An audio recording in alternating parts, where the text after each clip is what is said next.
உறவினர் சொல்லுவாங்க, நீங்க இங்க வந்திருக்க, இப்படி பண்ணிடலாம், இது பண்ணா சரியாயிரும், இது பண்ணா நல்லா ஆயிரும் அப்படின்னு சொல்லி எண்ணுவாங்க. ஆனா நீங்க அப்படி இல்லாம நீங்க உங்க செயலெல்லாம் யாரை நோக்கி வைக்கணுமா? கர்த்தர் கையில ஒப்புவிக்கணுமா? கர்த்தரே உங்களை படைத்த தேவன், அவரே உங்களை ஆதரித்த தேவன், அவரே இது வரைக்கும் உங்களுக்கு நடத்தி வந்த தேவன்.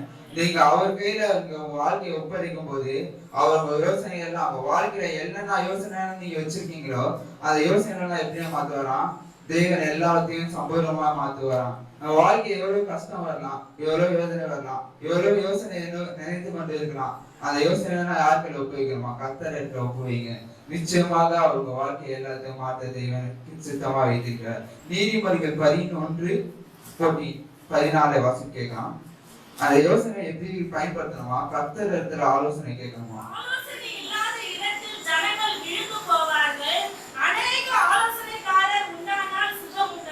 அவங்க எத்தனை பேர் விசுவாசிக்கீங்க? என் வாழ்க்கை இவ்வளவு யோசனை இருக்கு, ஆனா எனக்கு ஆலோசனை சொல்ல யாருமே இல்லை. என் வாழ்க்கையில இவ்வளவு இது இருக்கு, இவ்வளவு தொல்லை இருக்கு, இவ்வளவு வேதனை இருக்கு, இதெல்லாம் சொல்ல ஆலோசனை இல்லை, ஆலோசனைக்காரர் இல்லை அப்படின்னு நீங்க என்னை கவலைப்பட தேவையில்லை. உங்கள் ஆலோசனை சொல்றது ஒருவர் இருக்கிறார். உலகத்துல இருக்க மனிதர்கள் ஆலோசனை சொல்லுவாங்க, ஆனா அந்த ஆலோசனை ஒரு நாள் வீணா போய்விடும். ஆனா உன்னத படைத்த தேவன் நம்ம ஆலோசனை சொன்னான்னு வச்சுக்கோங்க, அது உண்மையாக அது சீர்பெறும், அது உங்க வாழ்க்கை நிச்சயமாக பயன்பெறும். அப்படி நீங்க எண்ணி நீங்க யார் இடத்துல ஆலோசனை கேட்கணுமா? தேவன் இடத்துல ஆலோசனை கேட்கணுமா? நீங்க உங்க தொண்டைக்காரங்க கையில ஆலோசனை கேட்க தேவையில்லை, உங்க ஃப்ரெண்ட்ஸ் கையில ஆலோசனை கேட்க தேவையில்லை. கேட்டா சொல்லுவாங்க, நிச்சயமா சொல்லுவாங்க. ஆனா அந்த ஆலோசனை மூலமா அவங்களுக்கு என்ன பலன் வருது, திடீர்னு அது பலன் நல்லா இருந்தா அவங்க ஒத்துப்பாங்க. நான் இப்படி சொன்னேன், நீங்க இப்படி செஞ்சீங்க, அதனால உங்களுக்கு பலன் வந்துருச்சு. அப்படி இல்லாம நீங்க நான் சொன்னனால இப்படி ஆயிடுச்சு அப்படின்னு சொல்லுவாங்க. ஆனா உங்க ஆலோசனை யாருக்கிட்ட கேட்டீங்கன்னா, கர்த்தர் எடுத்து உங்க படைத்த தேவன் இடத்துல நீங்க நிச்சயமா கேட்டீங்கன்னா அவர் உங்க காரியங்கள் எல்லாம் வாய்க்க செய்வாராம். அந்த வருஷத்தை மறுபடியும் வாசிங்க கேட்கலாம். எங்க இருந்து போவாங்கன்னா, அவங்க வாழ்க்கையில ஆலோசனை இல்லைன்னா ஜனங்க நிச்சயமா வந்துருவாங்க. ஆலோசனை யார்கிட்ட கேட்கணும்? தேவனிடத்தை கேட்கணும். எத்தனை பேர் அதை சொல்றீங்க, நான் படைத்த தேவனிடத்தை தான் என் வாழ்க்கையை குறித்து அர்த்தம் என்ன ஸ்டெப் வைக்கணும் ஆலோசனை கேட்கிறேன். டெய்லி இந்த நாள் முழுக்க என் ஆலோசனை என்ன செய்யணும் அப்படின்னு தேவனிடத்துல ஆலோசனை கேட்கிறேன் அப்படின்னு நம்ம தேவனிடத்துல கேட்கும் போது அவர் நிச்சயமாக உங்க ஆலோசனை தருகிற தேவனாகிறார். அவர் ஆலோசனை தருவது மட்டும் இல்லாம அவர் உங்களுக்கு செயல்படுத்தக்கூடிய பலன் தருகிற தேவனா இருக்கிறார். அவர் செயல்படுத்தக்கூடிய சத்துவம் தருகிற தேவனா இருக்கிறார். தொடர்ந்து வாசிக்கலாம்.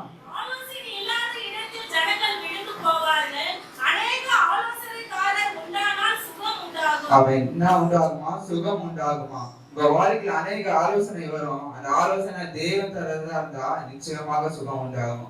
அநேக ஆலோசனை வருது, எல்லா ஆலோசனை நம்ம எடுத்துக்கொள்ள முடியாது.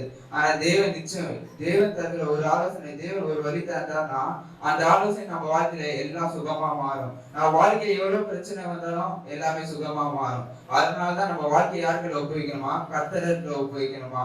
அப்போதே உங்க காரியங்கள் எல்லாம் உறுதி பெறுமா. என் வாழ்க்கையில இவ்வளவு பிரச்சனை இருக்காண்டவரே, எனக்கு வாழ்க்கை உறுதிப்படுத்துங்க அப்படின்னு நீங்க கேளுங்க. நிச்சயமாக தேவன் நீங்க கேட்டு போகும்போது நிச்சயமாக இந்த வேலையிலே எல்லாத்தையும் உறுதியாக மாற்றுவாரு. எத்தனை பேர் விசுவாசிங்க, என் வாழ்க்கையில் இவ்வளவு கஷ்டம் இருக்காண்டவரே, என் வாழ்க்கையில் இவ்வளவு போராட்டம் இருக்கு, என் வாழ்க்கையில நான் உங்க கையில ஒப்பு வைக்கிறேன். நீங்க கரங்களை ஊத்தி எல்லாரும் சொல்லுவோமா, என் வாழ்க்கையில இருக்க எல்லா பிரச்சனையும் நீங்க மாத்துங்க தகப்பனே, என் வாழ்க்கையை நான் உங்க கையில ஒப்பு வைக்கிறேன், நீங்க நிச்சயமாக என் வாழ்க்கையை உறுதிப்படுத்துவீங்க. எல்லாரையா சொல்லுவோமா? அந்த அநேக ஆலோசனைக்காரர்கள் உண்டாகும் போது அநேக ஆலோசனை நம்ம வாழ்க்கையில வரும். அநேக ஆலோசனை வந்தாலும் நம்ம தேவனிடத்துல கேட்டு ஆலோசனை நம்ம வாழ்க்கையில எக்ஸிக்யூட் பண்ணணும். அந்த ஆலோசனை நம்ம செயல்படுத்தணும்னா நிச்சயமா நம்ம வாழ்க்கையில என்ன ஆகுமா? சுகம் உண்டாகும். சுகம் மட்டும் உண்டாகும் மட்டும் இல்லாம தேவன் அதுக்குரிய எல்லாத்தையும், அதுக்குரிய ஆசீர்வாதங்கள் எல்லாத்தையும் நம்ம ஒரு மனுஷனுடைய வாழ்க்கையில சுகம் தான் பெரிய ஆசீர்வாதம் என்று நம்ம நினைத்துக்கிறோம். எவ்வளவு மனிதர்கள் எவ்வளவு பணம் வச்சிருப்பாங்க, எவ்வளவு அந்தஸ்து வச்சிருப்பாங்க, எல்லாமே வச்சிருப்பாங்க, ஆனா அவங்க கையில என்ன இருக்காது? சுகம் இருக்காது. ஆனா அந்த எல்லாவற்றையும் பார்க்கணும் நம்ம கையில இருக்க தேவன், உலகத்தை படைத்த தேவன் பெரிய தேவன். அவர் நமக்கு என்னத்தை தருகிற தேவனா இருக்கிறா? சுகத்தை தருகிற தேவனா இருக்கிறா. அநேக ஆலோசனை மூலமா சுகம் வந்தா நம்ம வாழ்க்கையில எல்லாமே கிடைச்சிடும். ஒரு மனுஷனால சுகம் இல்லைன்னா அவனால வேலைக்கு போக முடியாது, ஒரு எக்கனாமிக்கல் குரோத் பண்ண முடியாது, வாழ்க்கையில எதுவும் சாதிக்க முடியாது. ஆனா எல்லாருக்கும் மூல காரணமாக இருக்கிறது என்னன்னா சுகம் வேணும். நம்ம வாழ்க்கையில அதுக்குரிய செய்யறதுக்கான பலன் வேணும், அதுக்குரிய சத்துவம் வேணும். அதெல்லாம் தேவன் எப்படி தருவாராம்? சுகம் தருகிற தேவனா இருக்கிறான். அதனால நீங்க யாருக்கு ஒப்புவிக்கணுமா? உங்க செயல்களை கர்த்தரிடத்துல ஒப்புவிக்கணுமா? கர்த்தரிடத்துல ஒப்புவிச்சாதான் அவர் எல்லாத்தையும் காரியத்திலும் உங்களுக்கு ஆலோசனை தருகிறாராம். உங்க வாழ்க்கையை எல்லாம் செம்மையா மாற்றுகிறாராம். அப்படி அது போல நீதிமொழிகள் 12:5 சொல்லுது. எடுத்து வாசிக்கலாம்.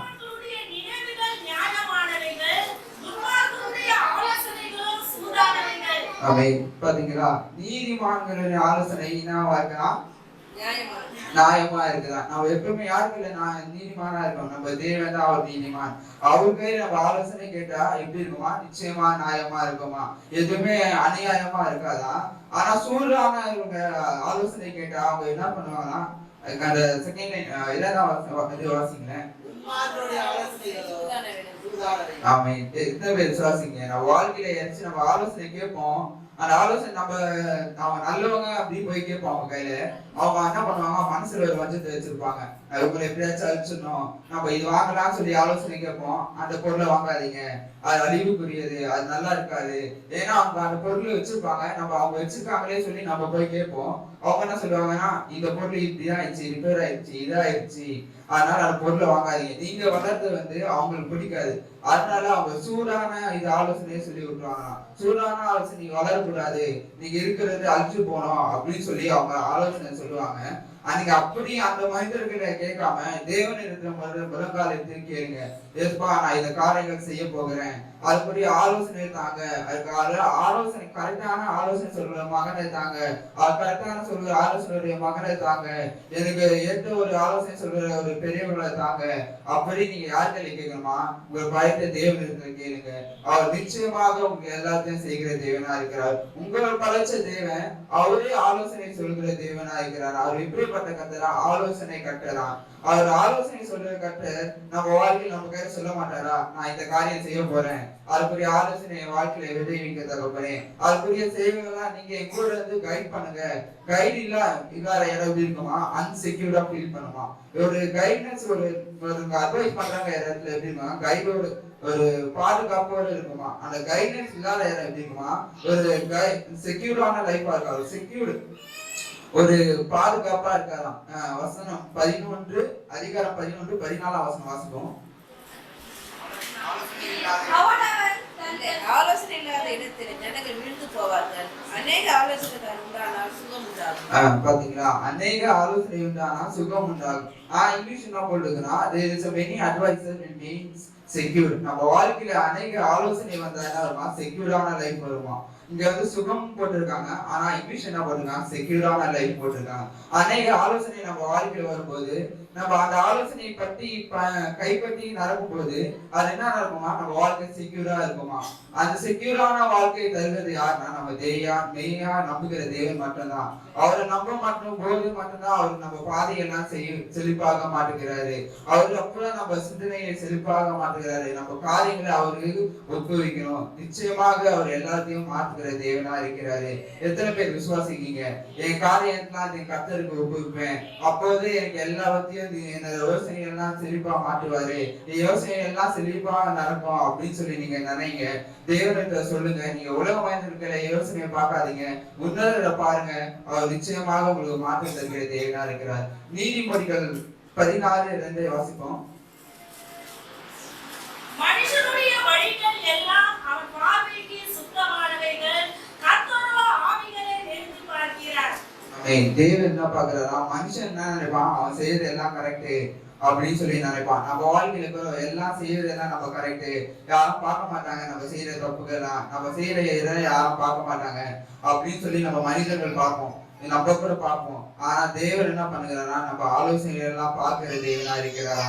அவர் எல்லாத்தையும் காண்கிற தேவனா இருக்கிறாரா? நம்ம வாழ்க்கையை நம்ம என்னென்ன பண்றோம், நம்ம என்னென்ன தவறுகள் பண்றோம், என்னென்ன நோக்கி போயிட்டு இருக்கிறோம், நம்ம எதை நோக்கி பயந்து கொண்டு இருக்கிறோம், எல்லாத்தையும் சீர ஆராயிற தேவனா இருக்கிறார். நம்ம வாழ்க்கையில நம்ம செயல்களை யாருக்கு பிரியமா இருக்கணுமா? நமக்கு செய்யற காரியம் எல்லாமே தேவனுக்கு பிரியமா இருக்கணுமா? பிரியமானது செய்யும் போதுதான் நமக்கு தேவன் எல்லாத்தையும் மாத்துகிற தேவனா இருக்கிறாரா? நம்ம தேவனுக்கு எதுவுமே எதிராக செய்யாதபடி யோபுக்கு பிரச்சனை வந்தது, அவன் யோபு வந்து தேவனுக்கு எதிராக எதுவுமே சொல்லவே இல்லை. அது போல நம்ம வாழ்க்கையில நம்ம இது இருக்க காண்டுகிற பிரச்சனை எல்லாம் நமக்கு வந்தது, அது சாத்தான் மூலமா வந்தது. ஆனா தேவன் நம்ம பார்த்து கொண்டு இருக்கிறார். நம்ம அதை நோக்கி நம்ம தேவனை எதிராக பேசாம, தேவன் எனக்கு இதை பார்த்து கொண்டு இருக்கிறார், தேவன் எல்லாத்தையும் நம்ம மாற்றுவாரு. நான் இப்போ ஒரு காரியம் செய்யறேன்னா அந்த காரியத்துக்கு பின்னாலே தேவன் எல்லாத்தையும் பார்த்து கொண்டு இருக்கிறார், அதுக்கு தாங்கக்கூடிய பலன் எனக்கு தருகிறார், அது தத்துவம் எனக்கு தருகிறார் அப்படின்னு நீங்க விசுவாசிங்க, தேவனை நம்புங்க. அவர் நிச்சயமாக எல்லாத்தையும் மாத்துகிற தேவனா இருக்கிறார். இப்ப கடல் போல பிரச்சனை நம்ம வாழ்க்கையில இருக்கலாம், அதெல்லாம் தேவன் எப்படியா மாற்றுவாராம்? பனி போல மாற்றுவாராம். அது பனி போல மாற்றுறதுக்கு நாம என்ன செய்யணும்னா, தேவனுக்கு நம்ம கருத்துல நம்ம செய்களை ஒப்புவிக்கணுமா? தேவனுடைய கருத்துல நம்ம செய்களை ஒப்புவிக்கும் போதுதான் தேவன் எல்லாத்தையும் மாத்துக்கிற தேவனா இருக்கிறாரா? அப்பதான் நம்ம யோசனையில எல்லாம் என்ன பண்ணுமா? சீர்பருமா. நம்ம வாழ்க்கையில சீர்பரம் வேணும்னா நம்ம தேவனத்துல நோக்கி பார்க்கணும். தேவனே, நான் செய்யறது எல்லாம் உமக்கு தெரியும் தகப்பனே, நான் என்ன சூழ்நிலையில இருக்கேன் எனக்கு உமக்கு தெரியும், நான் என்ன கஷ்டத்துல இருக்கேன் எனக்கு உமக்கு தெரியும், எல்லாத்தையும் நீங்க இப்போதே மாத்துங்க என் வாழ்க்கையில. கடன் நிறுத்தி சொல்லுவோமா? எதுப்பா என் சோதனை எல்லாம் இப்பவே மாத்துங்க, என் கஷ்டங்கள் எல்லாம் மாத்துங்க, என் வேதனை எல்லாம் மாத்துங்க, எமக்கு தெரியும், என் வழிகள் எல்லாம் யாருக்களை ஒப்புவிக்கிறேன், உங்க கருத்துல ஒப்புவிக்கிறேன் தகப்பனே. உங்க ஒரு விஷயம் கண் நோக்கி பாருங்க, எங்க கண் நோக்கி பாருங்க, நீங்க கண் நோக்கி பாத்தீங்கன்னா என் வாழ்க்கையில எல்லாமே இப்பவே மாறிடும் என்று நீங்க சொல்லுங்க. தேவன் நிச்சயமாக உங்க வாழ்க்கையில அற்புதங்கள் அரசியல் காண கிருபை செய்வார், எல்லாத்தையும் மாற்ற தேவன் கிருபை செய்வார். அவர் இந்த உலகத்தை படைத்த தேவன் உங்க வாழ்க்கைய மாத்த மாட்டாரா? இந்த உலகத்துல எவ்வளவு சேஞ்சஸ் வருது, எக்கனாமிக்கல் சேஞ்சஸ் வருது, குளோபல் சேஞ்சஸ் வருது, வார் வருது, போர் வருது, என்ன வருது. ஆனா அதெல்லாம் தேவன் சமாதானமா மாத்துற தேவன், எல்லாத்தையும் மாத்துகிற தேவன். உங்க வாழ்க்கையில ஒரு மனுஷனால முடியாத காரியம் நம் தேவனால எல்லாம் முடியும். எத்தனை பேர் விசுவாசிங்க? நீங்க நம்புறவங்களை பாக்கலாம், அவங்க ஒரு நாள் கைவிட்டு போகலாம், ஆனா தேவனத்துல நீங்க நம்புங்க, நிச்சயமாக அவர் எல்லாத்தையும் மாத்துகிற தேவனா இருக்கிறார். எத்தனை பேர் விசுவாசிக்கீங்க? எல்லா காரியத்தையும் அலையிலியா சொல்லுவோமா? நீதிமொழிகள் 16:20 வாசிப்போம்.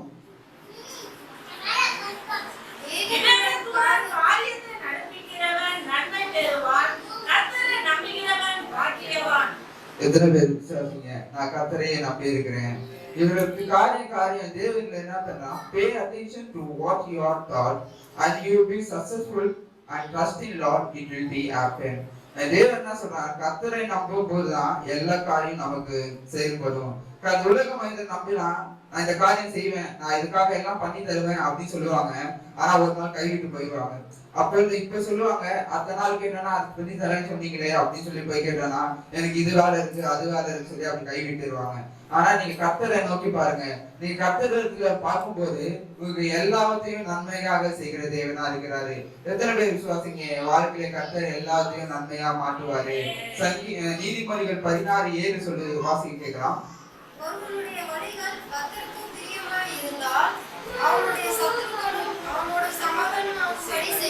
ஆமென். எத்தனை பேர் விசுவாசிங்க?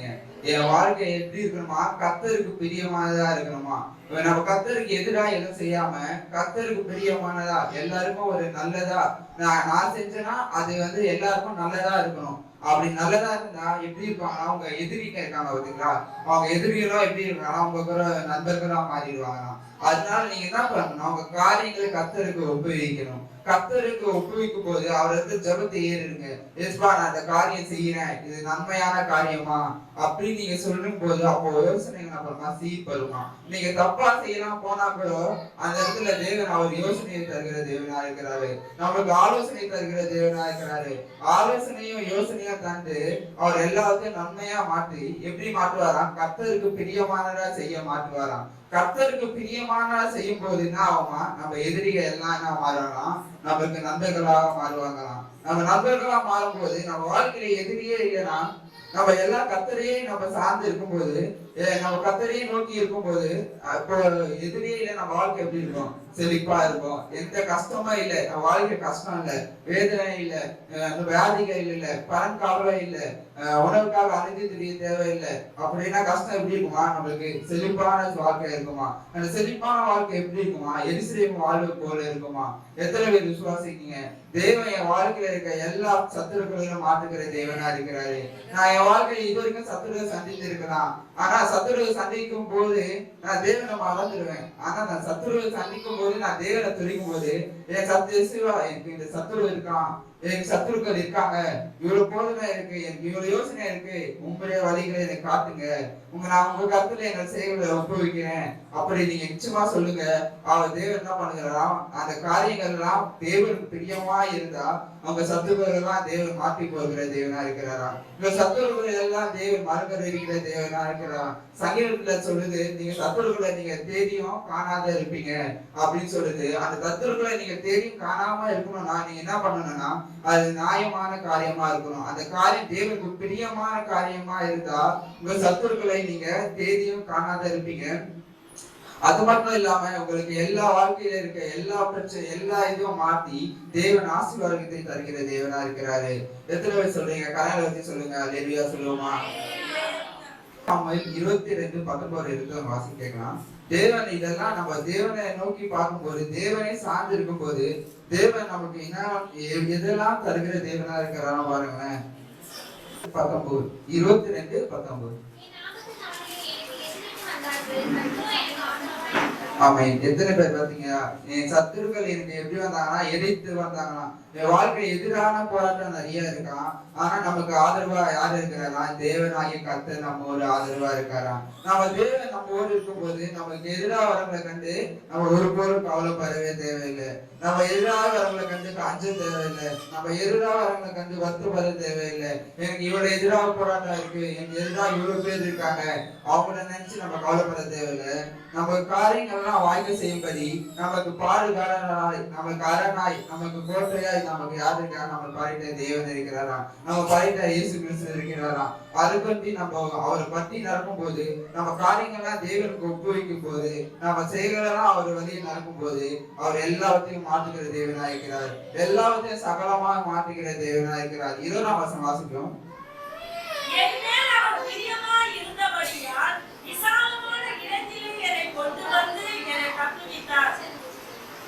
ஆமென். தேவன் என்ன பண்றாரா, நம்ம விசாலமான இடத்துல நம்ம சத்துருக்கள் நம்மளை நோக்கி பாஞ்சு வரலாம், கூறான ஆயுதத்தை கொண்டு வரலாம். ஆனா நம்ம தேவன் இடத்துல பார்க்கும்போது விசாலமான இடத்துல தேவன் நம்மளை எங்க போய் விடுறாராம், கொண்டு போய் விடுறாராம். நமக்கு நம்ம வாழ்க்கையில எப்படியே அலைஞ்சு தெரிஞ்சு இருக்கலாம். ஆனா இனிமேல் நம்ம தேவன் எங்க கொண்டு போய் விடுகிறாராம், நம்ம விசாலமான இடத்துல நம்ம கொண்டு போய் விட்டு நம்ம ஆசீர்வதிக்கிற தேவனா இருக்கிறாராம். He help from all the dangers. நம்ம வாழ்க்கையில இருக்க எல்லா பிரச்சனையில இருந்து நம்மளை பாதுகாத்து நமக்கு உதவி செய்கிற தேவனா இருக்கிறாரு. நம்ம உதவி செய்யறது மட்டுமல்லாம அவர் நம்மளை விசாலமான இடத்துல கொண்டு போய் விடுகிற தேவனா இருக்கிறாரு.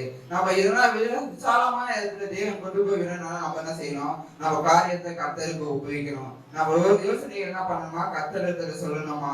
கர்த்தரே அப்பதான் எல்லாத்தையும் மாத்துவாராம். நம்ம யோசனை தப்பா இருந்தாலும் எல்லாத்தையும் தேவன் மாத்துவாராம். 21ஆம் வசனம் வாசிப்போம்.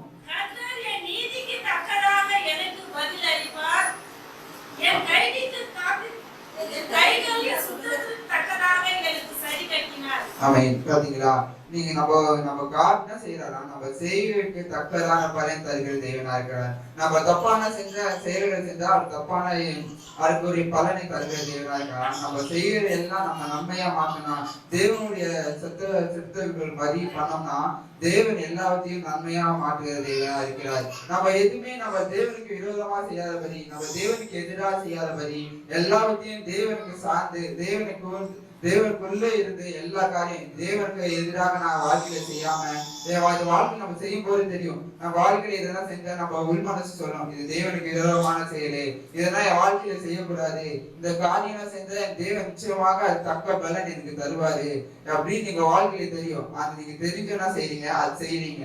அது செய்யாம இருக்கிறதுக்கு அது நீங்க என்ன செய்யணும்? உங்க வழிகளை கர்த்தருக்கு ஒப்புவிக்கணும். கர்த்தருக்கு ஒப்புவிச்சீங்கன்னா அவர் நிச்சயமாக எல்லாத்தையும் மாற்றுகிற தேவனா இருக்காரு. 22ஆம் வசனம் வாசிப்போம். கர்த்தருடைய வழிகளை காத்து கொண்டு வந்தேன், நான் என் தேவனுக்கு துரோகம் பண்ணினதில்லை. ஆமென். என்ன பண்ணணும்? நம்ம தேவனுக்கு துரோகம் பண்ணவே கூடாது.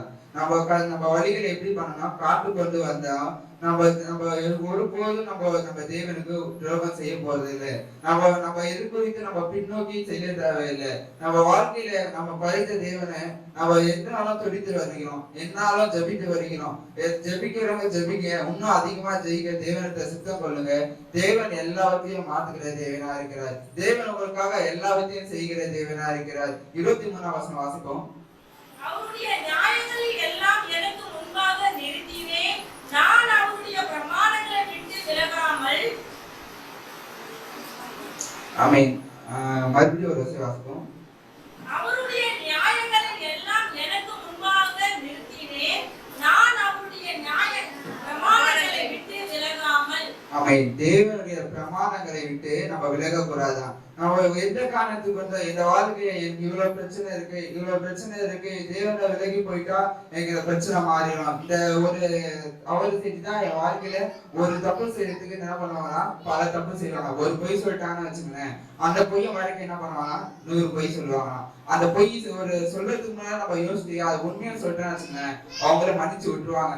இவ்வளவு உண்மையா இருக்கானே, நான் இவ்வளவு தப்பு செஞ்சு அவன் என்னை மறைக்காம என்னை ஏமாத்தாம என் கையில கரெக்டா சொல்லிட்டானே அப்படி நீங்க சொல்லி விட்டு நான் தேவனுடைய பிரமாணத்தை நீங்க கை பண்ணீங்கன்னா அந்த உங்களுக்கு எதிராக இருக்காங்க பாத்தீங்களா, அவங்க அதை மறந்து விட்டுருவாங்க. நீங்க அதை விடாம நான் இதை தப்பிச்சிடணும், இந்த சூழ்நிலையில நான் மாறிடணும், இந்த சூழ்நிலைக்கு மாறினா ஒரு பொய் சொல்லிட்டா போதும், நான் பார்க்கலன்னு சொல்லிட்டா போதும் அப்படின்னு நீங்க பார்த்து பார்க்காம சொல்லிட்டீங்கன்னா அதை மறைக்க இன்னொரு பொய் சொல்லணும், அதை மறைக்க இன்னொரு பொய் சொல்லணும். அப்ப நம்ம என்ன ஆகுது, நம்ம தேவனுடைய இதை விட்டு நம்ம பிரயாணத்தை விட்டு நம்ம விலகி போறோம். நம்ம தேவனுடைய பிரயாணத்தை நம்ம ஒருபோதும் விலகி போகாம தேவனிடத்தில் நம்ம தேவனிடத்துல காத்திருக்கும் போது தேவன் எல்லாவற்றையும் செய்கிற தேவனா இருக்கிறார். அப்ப நம்ம வழிகளை யாருக்கு ஒப்புவிக்கணுமா, கர்த்தருக்கு ஒப்புவிக்கணுமா, அப்போதே நம்ம யோசனை எல்லாம் சீர்படுமா. 24ஆம் வசனம் வாசிப்போம்.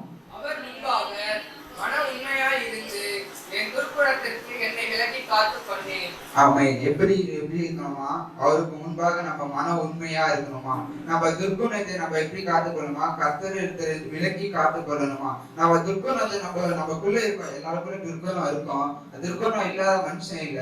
ஒரு பாசிட்டிவ் இருந்தா, ஒரு நல்லது ஒரு இருந்தா, ஒரு கெட்டது இருக்கும். ஒரு நல்ல மனுஷன் ஒரு சைட்ல இருந்தா அதுக்குள்ளே கெட்டதும் ஒரு சிந்தையும் மனசுக்குள்ள இருக்கும். அந்த கெட்ட சிந்தையை நம்ம என்ன பண்ணணுமா, நம்ம விலக்கி காத்துக்கொள்ளணுமா. அந்த கெட்ட சிந்தையை விட்டு நம்ம விலகி போகணும். அது நம்ம வெளியே காட்டாம நம்ம வாழ்க்கையில எவ்வளவு பிரச்சனை எவ்வளவு வேதனை எல்லாம் வரும்போது நம்ம கெட்டதை வெளியே விட்டு நம்ம உள்ளுக்குள்ள இருக்க அந்த நல்ல சிந்தையை நல்லதை யோசிக்கும் போது அந்த நல்லதை நம்ம யாருக்கு தருகிறாரா, தேவன் நமக்கு தருகிறாரா. நம்ம கர்த்தரிடத்தில் நம்ம உபயோகிக்க அப்போது எல்லாவற்றையும் நமக்கு தேவன் கிருபை செய்கிற தேவனா இருக்கிறார். எத்தனை விசுவாசிக்கீங்க, என் வாழ்க்கையில இருக்க எல்லா துர்குணமா இந்த நிமிஷத்துல மாறுது, எல்லா துர்குணமா தேவன் இந்த நிமிஷத்துல மாட்டி போகிறாரு. அது மாட்டி போறது மட்டும் இல்லாம எனக்கு எல்லாவற்றையும் தேவனுடைய பிரமாணத்துக்கு நேராக நான் எல்லாம் நடப்பேன். தேவனுக்கு எதிராக நான் எதுவுமே செய்ய போறது இல்ல, தேவனுக்கு எதிர்த்து நான் எதுவும் பண்ண போறது இல்ல, தேவனை நான் சார்ந்தே வாழ போறேன். என்னோட யோசனைனா உண்மையா பொழிக்கணும்னா நீங்க தேவனத்துல ஒப்புவீங்க. தேவன் அப்போதான் எல்லாவற்றையும் ஒப்புவிட்டு அவர் நடக்கிற தேவனா இருக்கிறாரா. நம்ம தேவனத்துல ஒப்புவித்தோம்னா தேவன் என்ன காரியம் செய்கிறாரா. சங்கீதம் 103 வாசகம் கேட்கலாம். தேவன் நமக்கு என்ன செய்கிறார், நம்ம தேவனத்துல அவர் பாதையில நடக்கும் போது அவர் என்ன செய்கிறாரா. ஆமென். எத்தனை பேர் விசுவாசிக்கீங்க, நீங்க கர்த்தருடைய பாதையில கர்த்தரை நோக்கி நடக்கும் போது அவர் என்ன பண்றாரா, உங்க அக்கிரமம் எல்லாம் இதுவரைக்கும் செஞ்ச எல்லா அக்கிரமம் எல்லாம் மன்னிட்டுக்கிறாரா. உங்க நோய்கள் எல்லாம் நீங்க செஞ்ச பாவத்துக்கு குறித்த எல்லா நோய்களா இருக்கும், பாவங்கள் இருக்கும், அக்கிரமங்கள் இருக்கும், எல்லாத்தையும் அவர் மன்னிக்கிற தேவனா இருக்கிறாரா. நீங்க மன்னிக்கிற தேவன். நம்ம ஒரு தப்பு செய்து தேவனிடத்துல மன்னிப்பு கேட்டா அவர் நிச்சயமா மன்னிப்பாரு. அவர் மன்னிக்காத தேவன் அல்ல, எல்லாத்தையும் மன்னிக்கிற தேவன் அவர். அது போல நீங்க கர்த்தருடைய வாழ்க்கையை கைப்பற்ற நடங்க. உங்க செயல்களை கர்த்தருக்கு ஒப்புவீங்க. உங்க செயல்களை கர்த்தருக்கு எதிராக எதுவும் பண்ணாம, யோசனை எல்லாம் கர்த்தருக்கு எதிராக பண்ணாம எல்லாத்தையும் நீங்க தேவனுக்கு உள்கொள்ள தேவனுடைய சித்தம், அவருடைய கமாண்ட்மெண்ட்ஸ், அவருடைய ஃபாலோவர்ஸ் எல்லாத்தையும் நீங்க ஃபாலோ பண்ணுங்க. தேவன் அப்ப என்ன பண்ணுவாரா, உங்க பாவங்கள் எல்லாம் மன்னிப்பாராம். நீங்க இது வரைக்கும் செய்த பாவம், என் மகன் மனம் திருவிட்டான், என் மகன் மனம் மாறிட்டான் அப்படின்னு சொல்லி எண்ணி தேவன் எல்லாம் உங்க பாவத்தை எல்லாம் மன்னிக்கிறாராம். உங்க வியாதிகள் எல்லாம் தேவன் என்ன பண்ணாராம், அப்போதே எல்லாத்தையும் மாற்றுகிற தேவனா இருக்கிறாராம். நீங்க தேவன் உங்க வழியை யாருக்கு ஒப்புவிக்குமா? கர்த்தருக்கு ஒப்புவீங்க. உங்க வழியை கர்த்தருக்கு ஒப்புவிச்சா தேவன் எல்லா வியாதி எல்லா பாவங்களிலிருந்து உங்களை மன்னிக்கிற தேவனா இருக்கிறார். 4ஆம் வசனம் வாசிப்போம். பிராணனை அழிவுக்கு விலக்கி மீட்டு உனக்கு கிருபையினாலும் இரக்கங்களினாலும் முடிசூட்டி. ஆமென். தேவன் என்ன பண்றாராம், உங்க பாவங்கள் எல்லாம் மன்னிக்கிறது மட்டும் இல்லாம உங்களை ஆசீர்வதிக்கிற தேவனா இருக்கிறாராம். ஆசீர்வதித்து கிருபையினாலும் உங்க அன்பாலும் அவர் உங்க உலகம் வாய்ந்த ஒரு அன்பால இல்ல, உங்க பழைத்த தேவனுடைய அன்பால அவர் எல்லாத்தையும் மாத்துகிற தேவனா இருக்கிறாரா. அவங்க அந்த அன்பால எல்லாத்தையும் செய்ய புரியும். நம்ம ஒரு மைந்தர் கோபமா இந்த காரியம் செய்யுங்க அப்படின்னு சொன்னா அதை செய்ய மாட்டாங்க. நீங்க அன்பா சொல்லி பாருங்க, எனக்கு இந்த காரியம் வேணும், இந்த காரியம் எனக்காக செஞ்சு கொடுங்க அப்படின்னு நீங்க பதிவோடு அன்போடு நிச்சயமா கேட்டீங்கன்னா அவங்க முடியாம சூழ்நிலை கூட இருக்கலாம். ஆனா நீங்க கேட்டுட்டீங்களே, இவ்வளவு அன்பாக கேட்கிறாங்களே, இவ்வளவு அன்பா என் ஃப்ரெண்டு கேட்கிறாங்க, இவ்வளவு அன்பா என் உறவினர் கேட்கிறாங்களே அப்படின்னு நீங்க அவங்க எண்ணி அந்த முடியாத காரியத்துக்குள்ள உங்களுக்காக முயற்சி எடுத்து அந்த காரியங்களை செய்கிற தேவ சித்தம் வைப்பாரு. நீங்க உலகம் மைந்தர் இப்படி செய்யறேன், இப்படி நீங்க அன்பா பணிவா கேட்கறதுக்கே இப்படி செய்யறாங்கன்னா நீங்க உங்களை படைத்த தேவன் அவர் ரொம்ப உங்களோட இரக்கமா இருக்கிறார், உங்களோட தயவா இருக்கிறார். அவரு உங்களுக்காக வாழ்க்கையில எப்படி மாற்றுவாரு அப்படின்னு ஒரு விஷயம் சிந்தித்து பாருங்களேன். என் வாழ்க்கையில இருக்க இவ்வளவு பிரச்சனைக்கு காரணம் யாரா இருக்கலாம்? இந்த உலகம் மைந்தர்கள் சாத்தானா இருக்கலாம், ஆனா எனக்கு எதுக்கா பிடிக்காதவங்களா இருக்கலாம். அப்படி இருக்கும்போது நம்ம யாரும் சார்ந்து இருக்கிறோம்? நம்ம கர்த்தரை சார்ந்து இருக்கிறோம், நம்ம படைத்த தேவனை சார்ந்து இருக்கிறோம். அவர் சார்ந்து வாழும்போது அவர் அன்பாலும் அவர் இரக்கத்தாலும் எல்லாத்தையும் மாத்துகிற தேவனா இருக்கிறாரு. எத்தனை பேர் விசுவாசிக்கீங்க என் வாழ்க்கையில எல்லாத்தையும் தேவன் மாத்துக்க முடியும்? அவரால முடியாத காரியம் எதுவுமே இல்ல. அவர் எல்லாத்தையும் சகலமா என் வாழ்க்கையில செய்வாரு. 5ஆம் வசனம் வாசிப்போம். நன்மையினால் உன் வாயை திருப்தியாக்குகிறார், அழகுக்கு சமானமான உன் வயது திரும்ப வாழ வைக்கும்போலாகிறது. ஆமென். எத்தனை பேர் விசுவாசிக்கீங்க உங்க வாழ்க்கையெல்லாம் எப்படி மாத்தாரா? நன்மையா மாற்றுவாராம். உங்க வயது எப்படி ஆயிட்டா? வாழ வயிறு மேலே ஆயிட்டான். கழுக்கு ஒப்பான தேவன் பலனை தருகிற தேவனா இருக்கிறாரு. இதெல்லாம் தேவன் எல்லாத்தையும் தருகிற தேவன். அதுக்கு நாங்க என்ன செய்யணுமா? எல்லாத்தையும் நம்ம செயல்களை யாருக்கு ஒப்புவிக்கணுமா? கர்த்தருக்கு ஒப்புவிக்கணுமா? நம்ம யோசனை எப்பொழுது சீர்படுமா? கர்த்தருக்கு நம்ம செயல்களை ஒப்புவிக்கும் போதுதான் அவர் எல்லா செயல்களையும் அவருக்கு ஒப்புவித்து அவர் நம்ம யோசனை எல்லாமே என்ன பண்ணுவாரா? சீர்படுத்துவாராம். அவரால மட்டும்தான் முடியும் நம்ம வாழ்க்கையில யோசனையை எல்லாம் சீர்படுத்த முடியும். நம்ம யோசனை எல்லாம் மாறி இருந்தாலும் அந்த யோசனை எல்லாம் சீர்படுத்தணும்னு யார் வேணும்? நம்ம வாழ்க்கையில கர்த்தரையை நோக்கி பார்க்கணும். நம்ம கர்த்தரையை நோக்கி பார்க்கும் போதுதான் நம்ம வாழ்க்கையில எல்லாத்தையும் மாற்றுகிற தேவனா இருக்கிறாரு. நம்ம இந்த வாழ்க்கையில இருக்க எல்லா பிரச்சனையும் மாற்றுகிற தேவனா இருக்காரு. கர்த்தரை யோசிக்கும் போது நம்ம நண்பர்கள் எதிரிகள்லாம் எப்படி மாறுவாங்கன்னா, நம்ம எதிரிகள்லாம் தேவன் எல்லாத்தையும் நம்ம சாதகமா மாற்றி தருவாராம், நம்மளுக்கு தோழர்கள்லாம் மாற்றி தருவாராம். சோழர்கள்லாம் மாற்றி தரும் போது அவர் நம்ம வாழ்க்கையில எப்படி பண்றாராம்? அவர் சொல்லி தந்த எல்லாவற்றையும் கற்றுக்கொள்ளணுமா? கற்றுக்கொள்ளும் போது அதுதான் தேவன் செய்கிற சித்தம் வைத்திருக்கிறான். நம்ம உலக மனிதர்கள் ஒரு சிந்தனையை நோக்கி வாழ்ந்து கொண்டு இருந்தா அது எப்படி இருக்குமா? சக்சஸ் வருமா? நம்ம வாழ்க்கையில நான் அந்த காரியம் நான் இது வாழ்க்கையில கற்றுக்கொண்டேன், இது மூலமா நான் இது செஞ்சா சக்சஸ் ஒரு வெற்றி வருமா? ஆனா நம்ம தேவனை நோக்கி நம்ம தேவனை நம்பி வாழும்போது நம்ம வாழ்க்கை அந்த செயலை செஞ்சோம்னா நம்ம வாழ்க்கையில வருமா? சந்தோஷம் வருமா? நம்ம உலக மனிதர்களை நோக்கி நம்ம உலக மனிதர்களை கேட்டு செஞ்சா நம்ம வாழ்க்கையில சக்சஸ் மட்டும் தான் வரும், நம்ம வாழ்க்கையில வெற்றி மட்டும் தான் வரும். ஆனா நம்ம தேவனை சார்ந்து தேவனை நம்பி நான் அந்த காரியம் செஞ்சா நம்ம வாழ்க்கையில வரும் சந்தோஷம் வருமா? நம்ம வாழ்க்கையில எவ்வளவு வெற்றி வந்தாலும் நம்ம வாழ்க்கையில சந்தோஷம் இல்லைன்னா என்ன ஆகும்? அந்த வெற்றி வந்ததுக்கான பிரயோஜனம் இல்லை. அந்த பிரயோஜனம் வேணும்னா நம்ம யாரை பற்றி கொள்ளணும்? தேவனை பற்றி கொள்ளணும். தேவனை சார்ந்து நம்ம தேவனை நம்பி செய்கிற காரியம் எப்போ வருமா? நம்ம சந்தோஷத்தை கொடுக்குமா? அந்த சந்தோஷம் வேணும்னா நம்ம வாழ்க்கையில சந்தோஷம் வேணும்னா நம்ம யாரை பற்றி கொள்ளணும்? தேவனை பற்றி கொள்ளணும். நம்ம வாழ்க்கையில அநேக ஆலோசனை சொல்லுவாங்க. அந்த ஆலோசனையை எல்லாம் நம்ம தேவனிடத்துல சொல்லி தேவன் நமக்கு என்ன ஆலோசனை தர்றாரோ அந்த காரியத்தை நம்ம செஞ்சோம்னா நம்ம வாழ்க்கையில என்ன ஆகும்? சுகம் உண்டாகும், நம்ம வாழ்க்கையில செக்யூர் உண்டாகும், நம்ம வாழ்க்கையில இருக்க எல்லா பிரச்சனையும் அந்த நொடியே மாறும். அது எல்லாம் யார கையில இருக்கு? நம்ம தேவனிடத்துல மட்டும்தான் இருக்கு. நம்ம தேவனை சார்ந்து வாழும் போது தேவன் எல்லாத்தையும் செய்கிற தேவனா இருக்கிறார். நம்ம பாவங்களை மன்னிக்கிற தேவனா இருக்கிறார். நமக்கு கழுகு போல பலன் தருகிற தேவனா இருக்கார். எல்லாவற்றையும் மாற்றுகிற தேவன் நமக்கு எல்லாவற்றையும் மாற்றி மாற்றி நமக்கு எப்பேற்பட்ட வாழ்வு தருவார்? ஜெருசலேம் வாழ்வு தருவார், நிச்சயமாக தருவார். எத்தனை பேர் விசுவாசிங்க? எனக்கு தேவன் எல்லாத்தையும் ஜெருசலேம் வாழ்வு தருவாரு, ஜெருசலேம் வாழ்வு தருவேன் என்று சொல்ற தேவன். எத்தனை பேர் விசுவாசிங்க? கரண்ட் ஊற்றி சொல்லுங்க, எனக்கு தேவன் நிச்சயமா ஜெருசலேம் வாழ்வு தருவாரு. அல்லேலூயா சொல்லுவோமா? தேவன் எனக்கு வாழ்க்கையில நிச்சயமாக ஜெருசலேம் வாழ்வு தருவாரு. எப்ப தருவார்னா, உங்க செய்கள் எல்லாம் கர்த்தருக்கு ஒப்புவீங்க. அப்போது யோசனை எல்லாம் சீர்படும் போது தேவன் நிச்சயமாக எல்லாத்தையும் மாற்றுவார். உங்க வியாதிகளை மாற்றுவார், உங்க வேதனைகளை மாற்றுவார். எல்லாத்தையும் மாற்றி தேவன் எல்லாத்தையும் உங்க பலன் தந்து, உங்களுக்கு சத்துவம் தந்து, உங்க அரணாய் அவர் அன்பாய்